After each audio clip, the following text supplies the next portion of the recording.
I was thrilled to run into Tina and her daughter Nikki this past fall in downtown Westport when I was headed out to do street epistemology on the waterfront.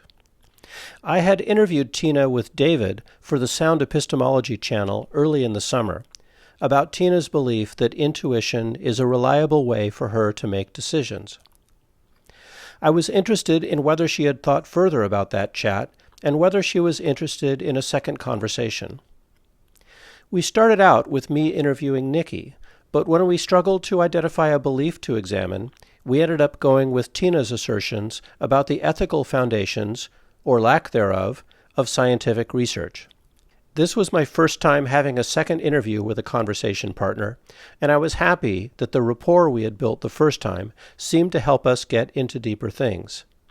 My name is Nick, and this is Conversations on the Coast. There we go. So I was going to ask you guys, because I don't think I asked before, what are the dogs' names? Coda and Roki. Coda and Rosie. Hey, Roki. Coda and... Roki. Roki? Roki. Hi, Coda. Oh, you heard your name. Hi. Yes, he did. Yes. But he probably also thinks that recording device may be a sausage. It is not a sausage. I'm sorry. I'm sorry. Or that maybe there are some treats on you somewhere. I had some leftover pizza earlier, and my dog. Where is it? The only thing I will feed my dog from the table is pizza crust, and so anytime a pizza comes out, she comes over and she sits up very attentively, and she waits because she knows she's getting that crust 90% of the time. He's not that patient. Yeah. We generally just, I don't know, we cook everything homemade and are really careful about our diet, so we figure what we eat's probably better for him than his dog food, so he gets pretty much everything we eat, and he's spoilt rotten. Awesome. Plus, there's just tons of people these days that pack treats around on him. Yeah. So it's amazing how often you walk into somebody, oh, can he have a treat? Yes. And you guys are training him, to like you must run walk up to him, everybody. You must walk him a lot because they look yeah. very svelte, so that's good. Yeah. Nice. Yeah, he's... Cool. Well, Nikki, do you want to try having a chat? Yeah, I don't know. Well, let's figure it out. Why don't you come sit down, or you can hover, or whatever you want to do. I just want you to be close enough to make sure that we can pick up your audio. All right, come here, behave. No, Coda. Well, don't pull, Coda Bear. No. Cool. Well, welcome again. I'm Nick. It's nice we have the same name. When I was a kid, I was Nikki. Really? Yeah.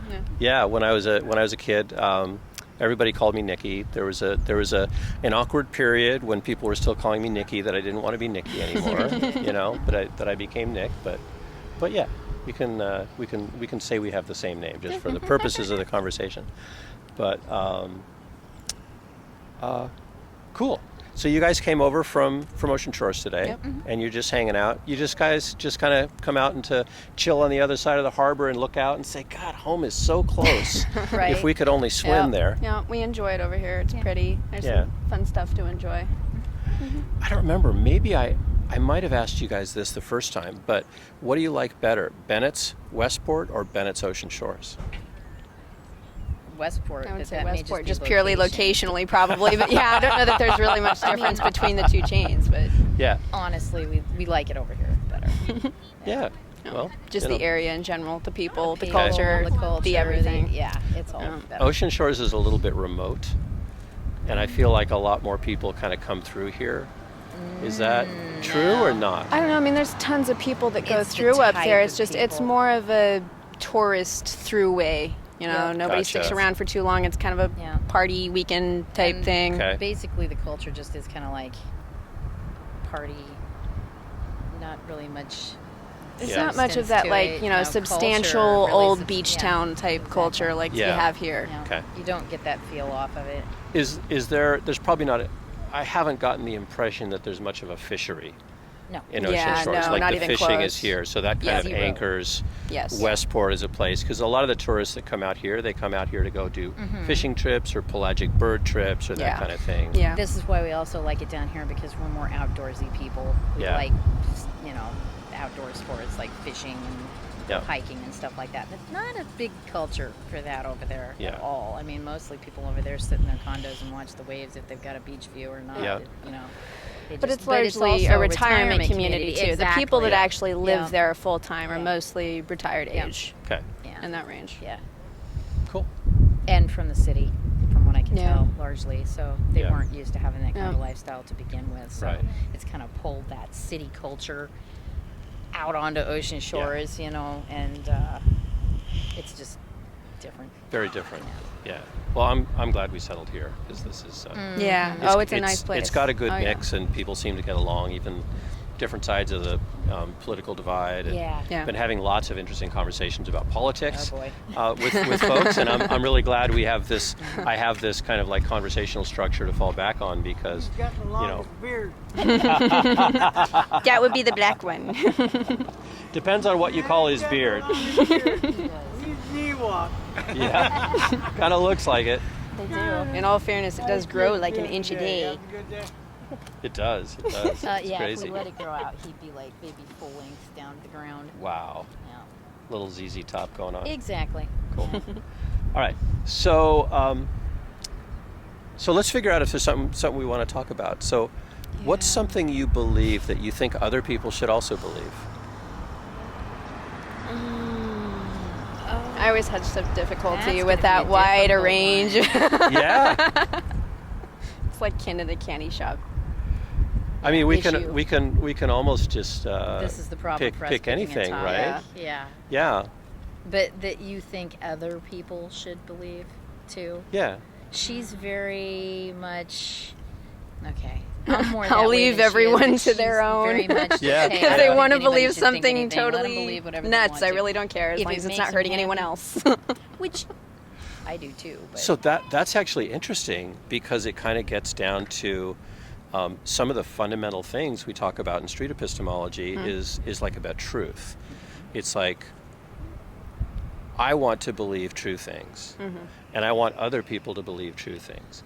And I want people to take actions based on things that are true because the actions that we take affect other people, right? And we know, like, we're less than a month away from what could be a very important election for the U.S. and a lot of people will be affected by whatever the choice is. So I want to make sure that people make those kind of decisions based on something that's true. So when I hear somebody say, well, it's fine for people to believe whatever they want to believe. Again, it's just why I include the inclusionary statement of as long as it's not hurting anyone else. Right. That's where I draw the line. Yeah. Okay. Some things there just is no defined truth to, and there may in never which be. Case there's no harm to someone holding a different belief on a preference. So can you give me an example of something where there's no defined truth? Or one that we are able to ascertain at this point with our technology at the level we're at. Well, for instance, could you give me an this example? whole thing about the universe or whatever it is or whatever's going on or however this how whole big formed, thing got started, there is in all likelihood we are never going to really know the truth of that. Okay? And if we do, it'd be a million years from now, and I don't think we're going to Perhaps you weren't meant to. Look at what we accomplished in the process of trying to discover that. Okay. Maybe that's the impetus for invention and thought, and, That's wonderful. And as a matter of fact, a lot of people come up with a lot of things about that. Everything from science fiction to religion to philosophy, right? Which creates culture.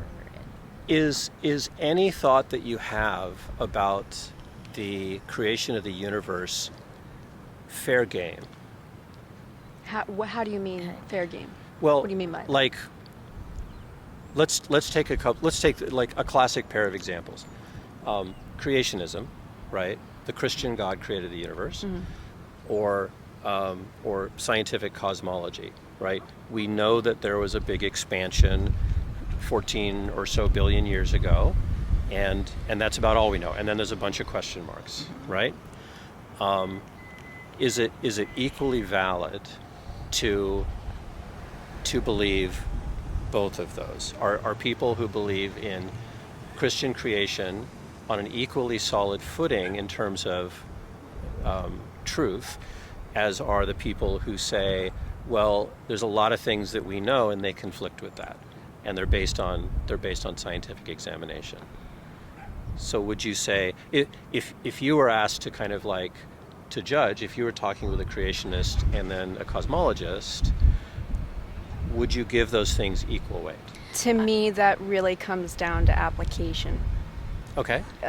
You don't want, for instance, if you have such a full understanding of the religious side of things but none of the scientific aspects of it, then you don't want that individual in control of, for instance, a job where they're making major headways in things where you need that scientific information in order to make the right decisions or do it properly, or vice versa. Yeah, you'd have to have a really well-learned individual that understands both sides. But they both have their place too, because those religious communities, in the right areas, when done properly, that creates a real strong sense of community and human values and morals, and that has its place too. And in fact, human societies just do not do well without the governing something, Sure. Because otherwise you've just got chaos. Structure.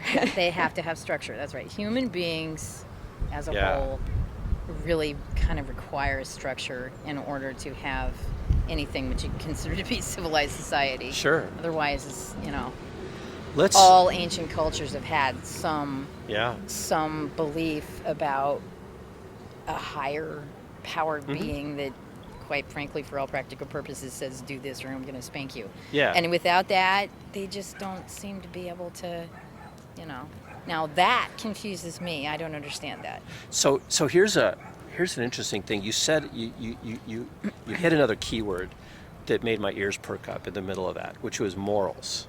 Mm-hmm.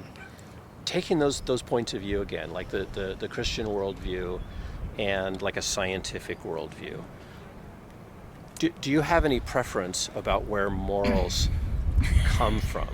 Would you rather them come from, like you mentioned, Tina, there's a God who says, I'm going to spank you if you do that, right?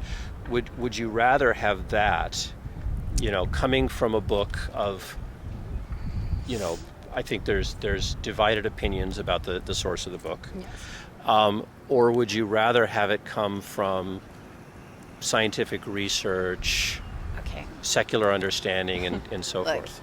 This is why I'm not trying to make it a leading question, right? I'm trying to kind of really probe your thinking on that. We've got such a big problem as the whole human race. Okay. Because here's the problem. You got religion on one side, and that appears to be where your morals, which means don't hurt anyone else and it's fine, comes from. And then you've got science, which is it's all about the science. Right. We don't ask, is it okay in science? If it's possible, we go do it. We don't think about whether or not it's going to have bad consequences, even for the entire species or anything. We just go ahead with it because as far as science is concerned, if it can be done, we want to do that and keep pushing it and pushing it and pushing it and see where we can get to.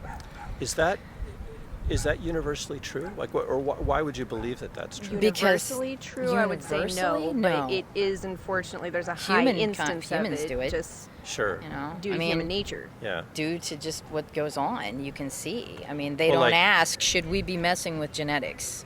They don't ask. Right. No, because if you can do it, we do it. And we play with it, even if it's illegal. Why is it illegal? Presumably because it's dangerous. Okay. Well, but then you also have people taking advantage of, you've got a lot of new areas in science for which, there's no restrictions against that because it's uncharted territory to begin with. So let me give a couple of, just into that conversation. Why do you believe that people are doing everything in genetics that's possible? I think that probably depends on the person. I think some of scientists really genuinely think that they're going to come up with something that's going to be beneficial to mankind. Mm-hmm. And I think the other flip side of that is money. Control, power, money, and how they can use that technology. And that's the bad thing about technology. Right. It can be wonderful. It could be the best thing that ever happened to us. But historically speaking, that's not how it gets used. It gets taken over here to control, subdue, manipulate, divert.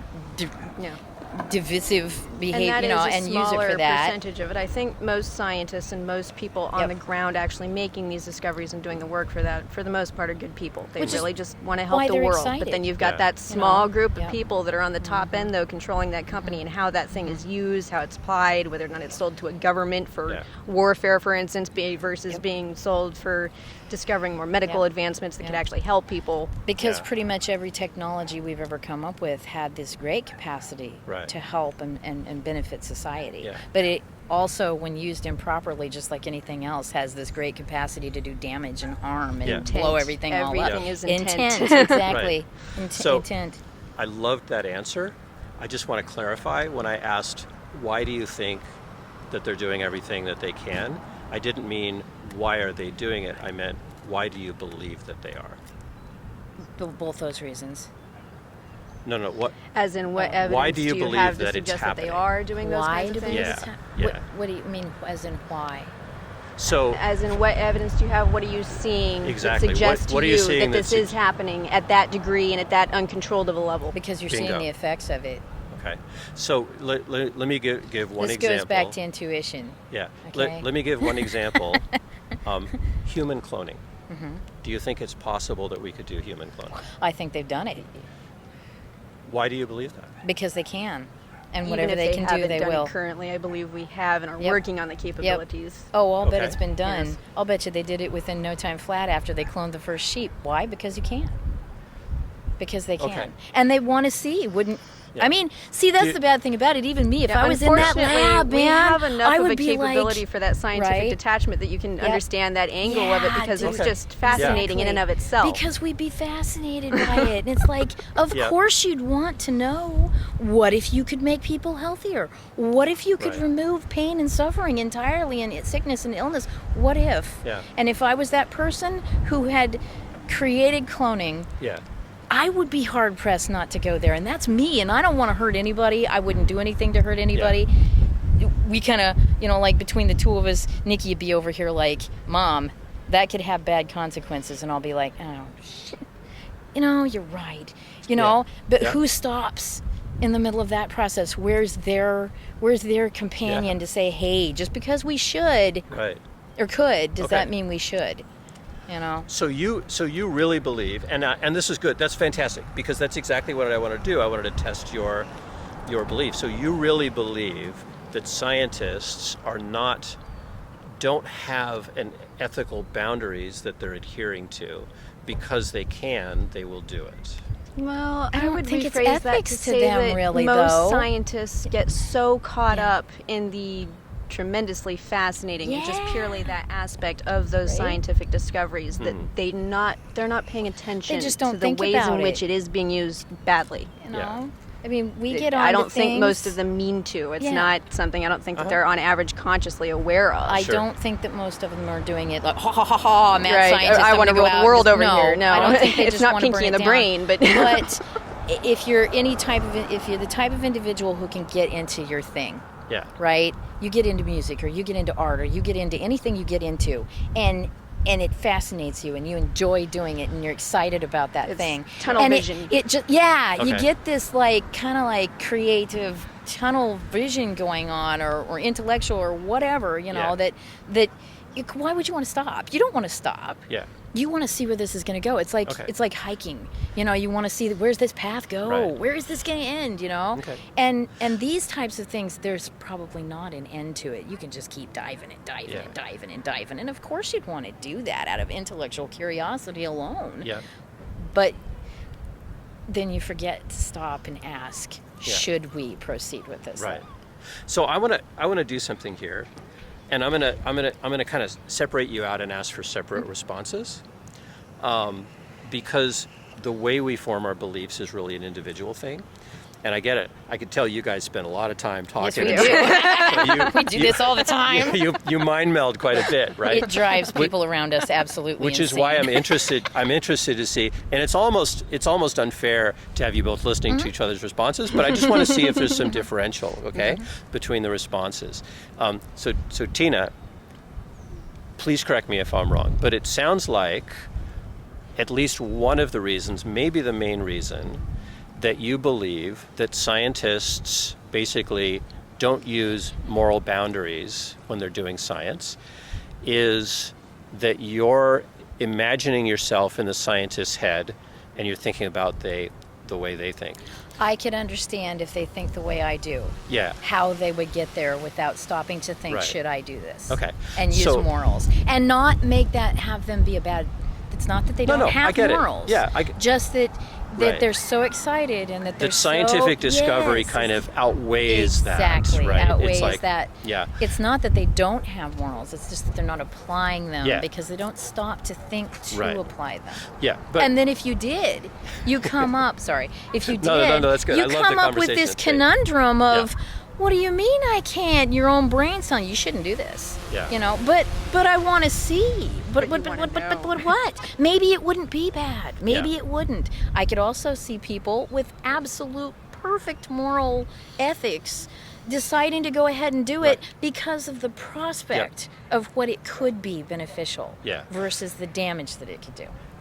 I want to, and that's fantastic. Also- but we're getting back into the topic Oh, when okay. I want to talk Okay, about the okay, go ahead. methods you're using. So I just want to rewind back a little bit. Why is putting yourself into their heads and imagining that they're going to operate the way you think? Why is that a good reason to believe that that's the way they're going to behave? It's not, because I can do it another way too. Okay, so what's another way? Well, the other way would be Yeah. that they have the intent that they really just don't care what it does damage-wise. And- that they have and- maybe a predisposed idea about what they can do with this, and that is not good. So how do you know what their intent is? Because okay, fine. I assume, based on my experiences Okay. in life, that they are coming from one of these 2 points of view. All right. They're either a good person Yeah. with good moral values, Right. and in that case, the only reason you would proceed is out of intellectual curiosity and excitement, and maybe you just didn't think of the morals, Yeah. or they're the other side of that, and Okay. they really they're a total narcissist, and they really just don't care what happens. They just want Right. the benefits they could get or their organization could get from this thing Yeah. for their agenda. But so why is making an assumption about their intent a good reason to believe that that's true? Because everything's intent. You got to figure out the intent behind why somebody's doing something, or you can't understand why they're doing it. Okay. Everybody has an intention behind something. Right. Is assuming what somebody's intent is a good way to figure out what their intent is? Repeat that. You say you're assuming that this is their intent, and you believe you're justified in assuming that. Not Yeah. all the way. Okay. Because I'm not sure I'm aware of all the possible intents that may be going on. But even if, let's say hypothetically, you were aware of all the possible intents Okay. that they could have, right? You got all the options lined up. Why is your imagining what their intent is a good reason to believe that you've figured out their intent? It's not necessarily. It's just the closest I can get. Is it? Is there another way that you could get that? Wait, let me think I'm gonna about this again. get to you in a minute. Nikki's over here like, Yeah. doo-doo. Why? Repeat the question again. So Why is me assuming you're their potential intent a good you're way? trying to make your brain state match their brain state, and then you're reasoning based on your brain state is the way I'm picturing it. Okay. Okay. Why are you assuming that you can make your brain state match their brain state?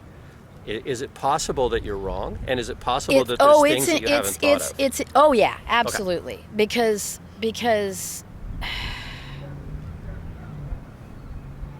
the way my brain works, the type of person I am, Sure. I feel very much other people's. Okay. You get around them and Yeah. and you can feel it, and you want to understand where they're coming from, Sure. to be able to communicate with them, to be able to connect. So if I had ideas based on what I think about things, about what they're thinking and what their intentions are, if my thought about their intentions is different, right? And let's pretend that Nikki doesn't have a dog in this fight and is a completely disinterested party, right? How could Nikki figure out which one of us is right Oh, if boy. either of us? You can't. You just Okay. have to go with So if- I mean, that's all anybody can do. Would you prefer to have something that's on a little firmer foundation and is verifiable? Oh, absolutely. And testable? Absolutely. How could we possibly test? How could we possibly get closer to figuring out what these scientists' intent is? You're going to have to drill them. We could talk to Ask them. We could talk to them. Okay. But keep in mind, Sure. the ones that have that ulterior motive are not going to tell you the truth. They're not going to tell you that. So you can't even just ask people because you can't count on them to be being truthful. So are we lost? Can we just not figure out anything?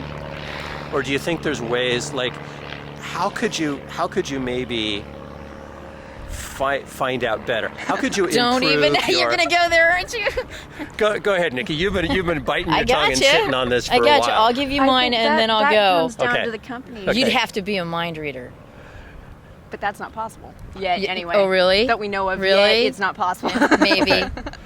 Is that Nearly possible, maybe not. so? In my thinking, Your government doesn't think so. in my thinking, you've pulled the nuclear option and you've just said it's not possible. But it is. How could you? I believe it is. She may not. I don't know. I don't think it is possible, but I do think it can be controlled and guided Yes. to a much more Yes. careful degree. In the long run, I think a lot of that comes down to all of these scientists, all of these individuals. They tend to work for a larger company and or corporation and or government entity, whatever it may be. Yeah.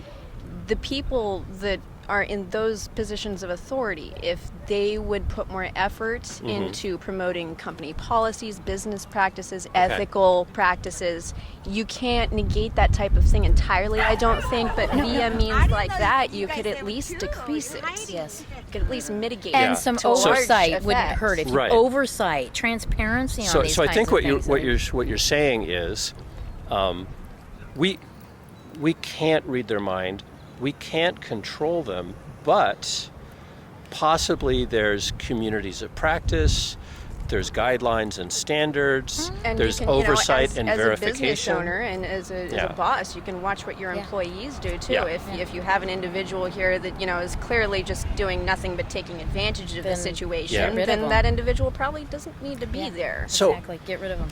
So here's a thought I just had. Is it really necessary to know what their intent is? Or does it matter what their intent is? I believe that if you had the rest of that in place, it wouldn't matter so much because those individuals would be slowly but surely vetted out via the normal, typical processes. So you're saying that, sorry, I'm going to twist this a little bit, and this is kind of me thinking I'm seeing where you're going, so please slap me By all down if means. I'm if I've got it wrong. But I think what you're saying is, if we can control the outcome, then it might not matter what the intent is. Yeah. Yes. Okay. So now we've kind of so now if it's impossible to know what the intent is, then maybe we respond by that to that by saying, well, okay, we don't care what their intent is.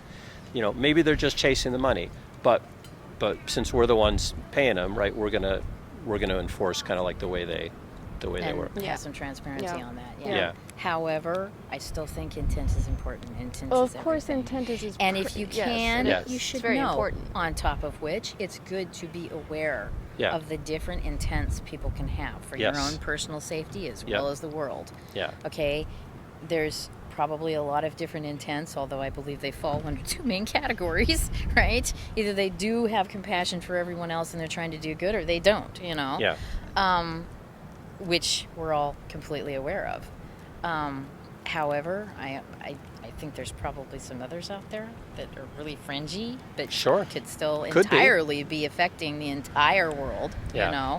and we should be aware of those if at all possible, Right. in an effort to be safer Yeah. and be proceeding along with society and Yeah. everything in a best way as possible. You can only Right. do the best you can do.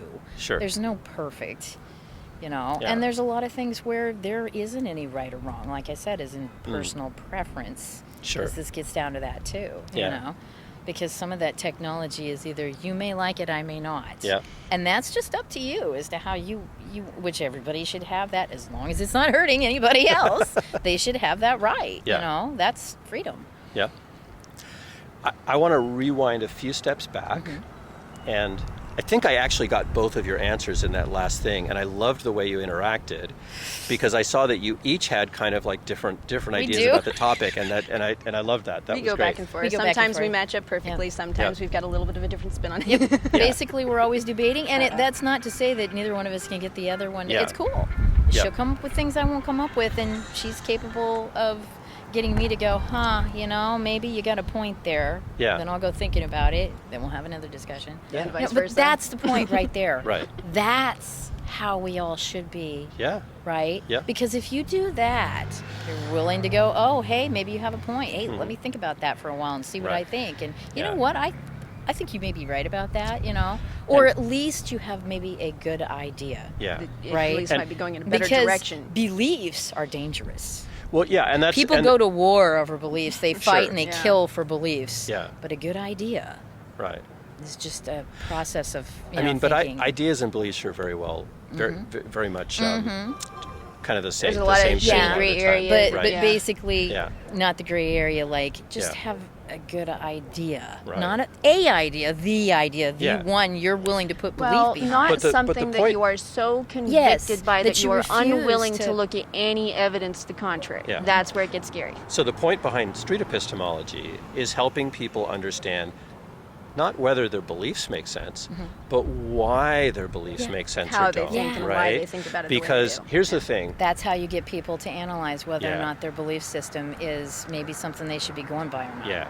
And I am often having conversations with people that I agree with their claim, but the foundation they built the claim on is bunk. Yeah. Right? And if you have a bad foundation and bad ways of figuring out what's true, it's really easy for somebody to talk you into something that's a completely horrible idea. Makes you very suggestible. Right? Yes. So David asked me a question when we were debriefing about one of our chats one day that we'd had, and he said, do we want to, if we agree with someone's claim, do we want to talk them out of it?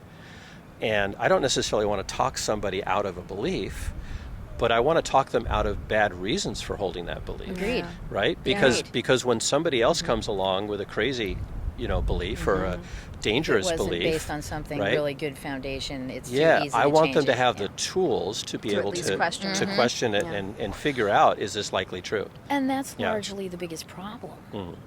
These days, is people, I don't think they think about stuff like that. I know we drive people insane. You're like one of the few people that can talk to us and actually go like, oh my God, you guys just stop. It doesn't have to be that difficult. You don't know what I'm going to think when I walk away from here. But no, I really sincerely enjoy talking with both of you. Everybody's welcome to think what they want. Personally, we just enjoy thinking things over and knowing why we believe or why we have that idea. Right. And it better be based on something I feel is very, very good foundation for it. Yep. Or even I'm going to be like, okay, well, you might change my mind, but you got to come up with something really good. Yeah. I'm not jumping to another lily pad unless the thing is sturdy, So it better be real sturdy. It better be sturdier than the one I'm on. Or I don't mind having two. Yeah. As long as they're both sturdy. Yeah.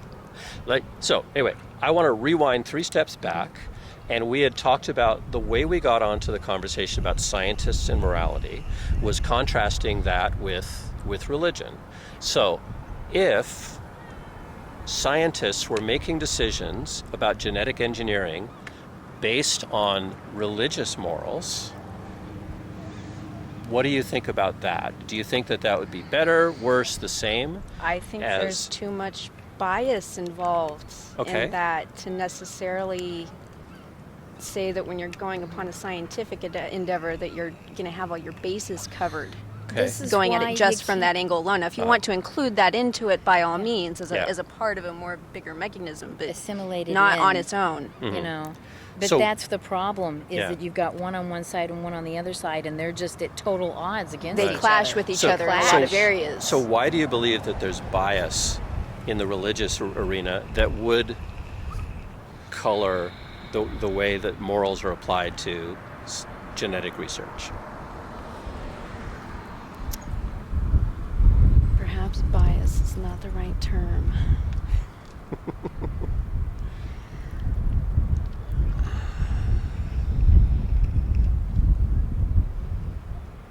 It's fear.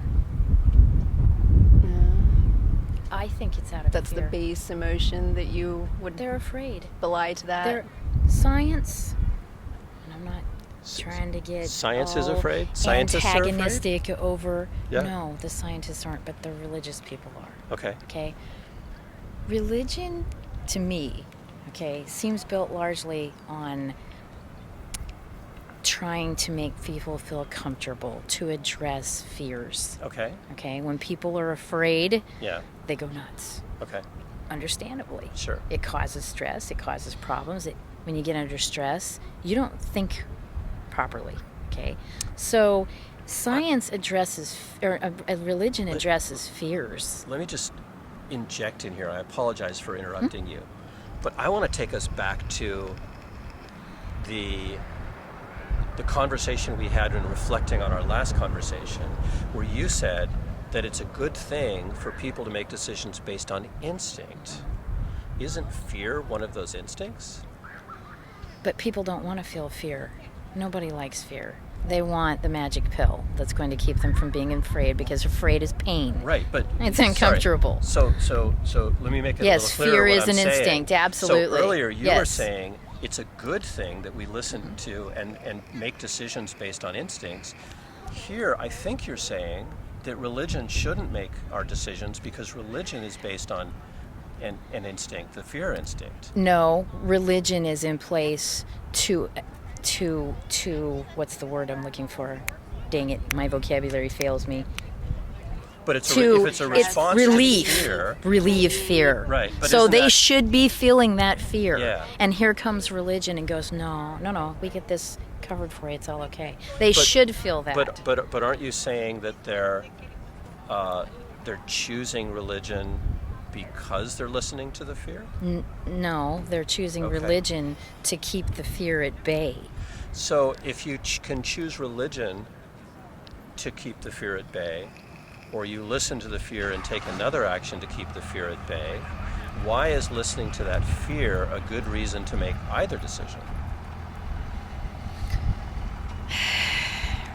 Because fear is I love that sigh. Fear is and that sigh isn't you. That fear is that sigh is for me. That sigh is like, here we damn go. it. Now here we go. Okay. To me, it means either I made you think, yes, or I'm just an idiot. No, and you're you like, made me think. Why the heck you made me think. am I having patience? And with actually, it's impatience with myself is Okay. why I do that, because it's like I fight this over all the time. Yeah. Okay. And it's impatience with myself, basically, because it's like, dang it, Okay. Fear is an instinct. Yeah. And maybe, I don't know, for all you want to call it intuition, fine. But fear is an instinctual thing, okay? It's there for a reason. We have fear for the fear instinct for a reason. Of course. Okay? It is to make you cautious and to stop and think about what is going on. Yes. Okay? When somebody comes along and says, that's okay, don't be afraid, here, I've got a magic pill, just pop this in your mouth and then the fear will be gone. Okay? You just stopped listening to your intuition, to your instinct and everything, and went on and went, oh, the world's all okay. Gotcha. You are now operating in a delusion. Okay. You're not going to make any good choices that way. Yeah. You just stop being cautious about this thing altogether, Sure. because you just totally got rid of that. Okay. That cautionary thing Gotcha. that you should be paying attention to. Okay. It's uncomfortable. It's supposed to be. That's the whole point of it. But people don't want to be uncomfortable. Gotcha. So they Okay. want to drink. This is the same thing that causes all these things. Yeah. No, you sit in that fire and you think about it Yeah. and you figure out what you should do. That is what it is for. Yeah. You're not supposed to have that gotten rid of. That's supposed to be there. That is a fail-safe. That's our survival instinct. That's what's there to make you make smart decisions. Okay. You're supposed to sit on that, and it's uncomfortable. It is. Do you think that And I don't want my fear taken away. I like my fear. I need that, you just use the phrase smart decision? Do instincts lead to smart decisions?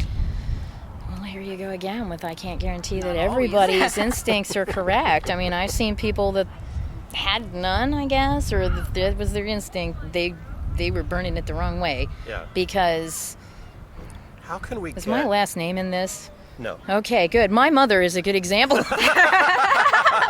Okay? My mother is a good example of this. Yeah. Worst instincts ever. Okay? When the house catches on fire, she's going to freak out. Yeah. Okay? Somebody else is going to have to come, guess who, to the rescue, okay? Because she's not, and she's just going to make it harder for that person to take care of it. She is the first person in a crisis situation that will get you killed trying to rescue it. So when you come into that situation, she's got none. When your mother's house is on fire and she's freaking out, what are you doing that's different from how are you making decisions in that situation? You can't freak out. Am I scared? Yes, but I don't process it the same way. But is it the fear that's leading to the decision? No, it's my acceptance of the fear. It's okay to be afraid. It's all right. It's the acceptance of the fear calm that down. leads to good decisions? Yeah. In my opinion, yes. You have to accept that fear is going to happen. And that's there for a reason. But now quit freaking out over the fear. Stop and think for a minute about what you should really do here. Should we go call the fire department right now? That's probably a good idea. But she can't because she's too freaked out. Okay. Is what you're describing, is that acceptance of fear? Okay. Or is that clear thinking? Clear thinking. I mean, it's all of it, but I think to clearly think when you're in fear, you've also got to accept. Sure. It's fear. I'm scared. I am scared. Okay. Thrown into that kind of flight or flight. You can't avoidance. Fight or flight, and you get into avoidance. Okay. So acceptance of fear. You go into fight or flight, and you're screwed. Yes. Yeah. Okay. But you need something more than acceptance of fear in order to make a good decision. Definitely not the single defining. No, it's not. But first you have to go, I'm scared. Okay, that's okay. You're scared. You know why you're scared? Because a scary event's taking place. Yeah. So now let's just calm down and take a deep breath and think about very seriously what we're going to have to do here. Yeah. She won't do that. Yeah. She just goes into fight or flight, goes off and doesn't think. Right. Grabbing your insurance policy and running next door to your daughter yelling, the house is on fire, how did this happen? That gets nobody anywhere. Did you call the fire department? No. Where's Dad? He's out back, had a heart attack fighting fire. Where's Dad? I don't know. There's a towering inferno back here, and I don't know where my father is, and you don't know where your husband's at. The man just had a heart attack last year. Okay, this is completely losing it. Yeah. Now, had I not been there, oh God. Could have been another 20 minutes before anyone called 911. She didn't even think to call 911. This is a fantastic story, and thank you for taking this side road with me. I want to go back to the rewind I was on, because we were talking about is religious morality a good way to make decisions about what we should do in genetic research. Let's finish that train of thought. I think that there are aspects of that definitely it would benefit to be included in it, but solely no, not just that on its own. Can you give me an example? An example how? Of how religious morality would help to decide what we do and don't do in genetic research. Exactly what she is talking about. There are some aspects of religious morality that may keep them from taking it quite as far. Yeah. Mm-hmm. So what do you think would be preferable, religious morality or the ideas that you had before? Neither is a sole decision-making paradigm. You need to use it all. So you think that religious morals and scientific guidelines and scientific professional ethics. I think those both of those are necessary. I think that could be combined in a way that is done a lot more ethically and efficiently. And the overall. problem there, I think, is the reason why this seems to be such a difficult thing is the way people think. Yeah. Scientists are more analytical. Okay, they don't think the same way. Mm-hmm. I'm not saying that there aren't scientists who are religious, but listening to them talk, they're not religious the way, my mother is religious. Sure. You know what I'm saying? It's not the same thing, okay? Religious scientists appear to have some kind of a disconnect when it comes to certain parts of religion, or they wouldn't be able to do what they do. Yeah. Okay? To do their job, they can't do that. Do you mean cognitive dissonance?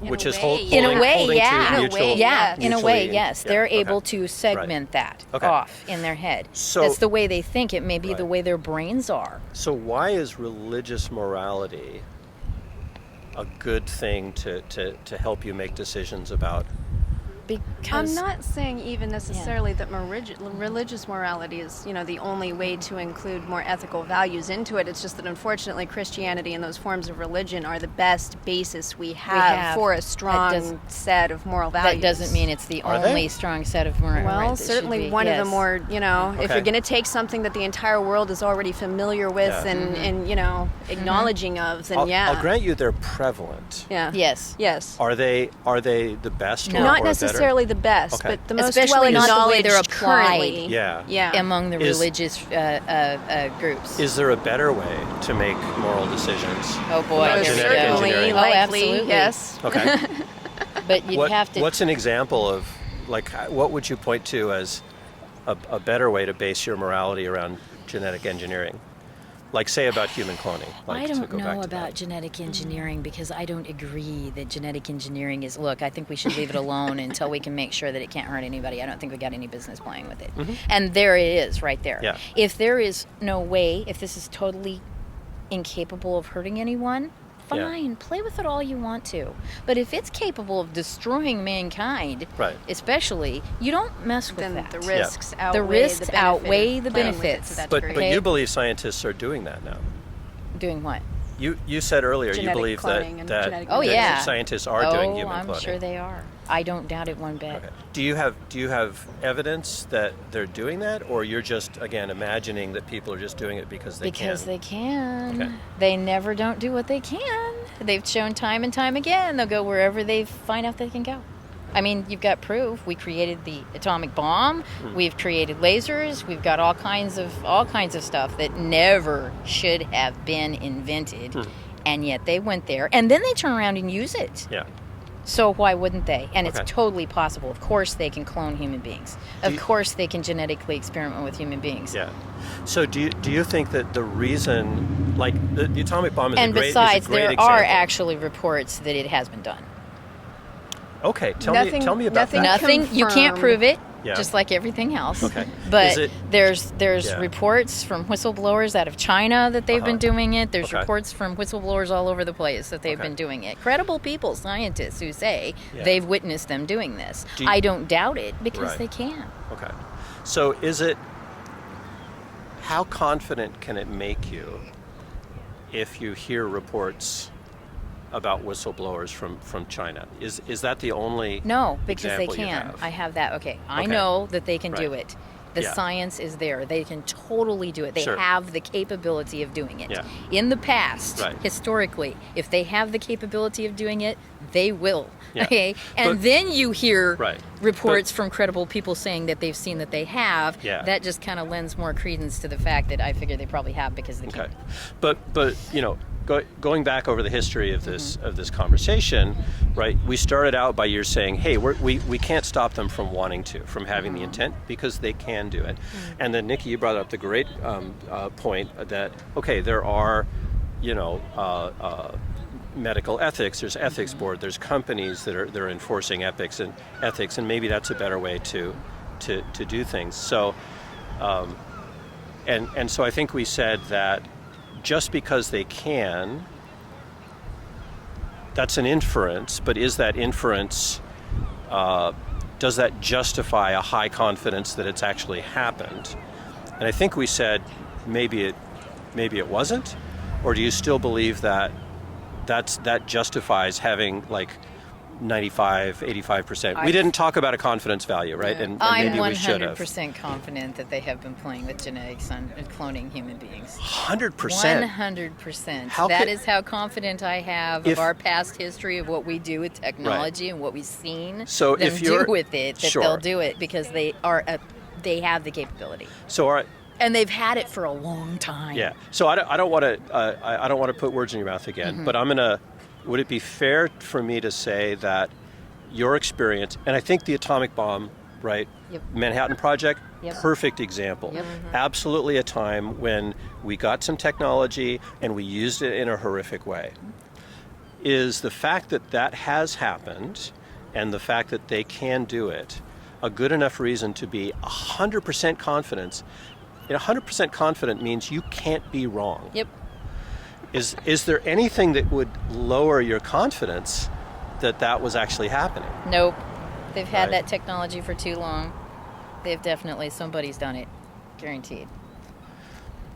If I may interject, I think part of the rest of her assurity and confidence in that also comes from you take a look at how far they generally are out in what they have at any given point in time, what you see as far as public consumer available technology goes. What they have is generally anywhere between 20 and 40 years more advanced. And that was 40 years ago. When I was a kid in the 80s, they were 40 years ahead of you. Now they're probably 120 because that technology keeps growing that fast. And you can see that just by what they'll let you see. Yeah. And we know they don't let us see. Today is crazy. Miraculous. So. Crazy. It's just crazy epic levels of, And so you don't think that ethical considerations have held that back? No. Okay. Besides that, I've been privy to people who work in certain sectors that they don't have those moral problems with doing things. Okay. So also there comes experience with people. Okay, it's like I'm still struggling with the 100% confidence. Let's take the current political landscape. When you hear a politician say things on TV, and we have things that are televised, how much confidence do you have that the things that you're seeing on TV are true? Depends on where on TV.